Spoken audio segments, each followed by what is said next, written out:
अस्सलामुअलैकुम। कराची वालों पर कुदरत मेहरबान। अचानक बादल बरसने लगे। बारिशें कब तक जारी रहेंगी? महकमा मौसमियात ने बता दिया। क्या आप हालात हाजरा से आगाही हासिल करना चाहते हैं? खबर के पीछे छुपे असल हकाइक जानना चाहते हैं तो अभी सब्सक्राइब कीजिए जिलमिल पाकिस्तान को और साथ ही घंटी के निशान पर क्लिक कर दें। आपको बताते चले कि कराची शहर और इतराफ में बारिश शुरू हो गई।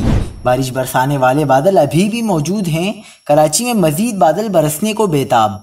महकमा मौसमियात के मुताबिक आज कराची में गर्मी की शिद्दत 38 डिग्री सेंटीग्रेड तक महसूस की गई।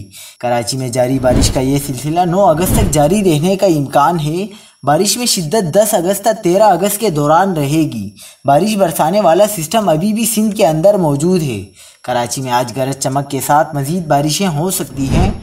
सर्कुलेशन की कंडीशन आज काफ़ी अच्छी है। कल कराची की किस्मत अच्छी नहीं थी।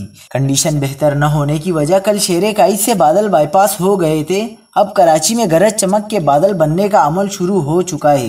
उम्मीद है कि आने वाले चंद घंटों में ये स्ट्रॉन्ग होकर शहर में दरमियानी से तेज़ बारिश बरसा सकते हैं।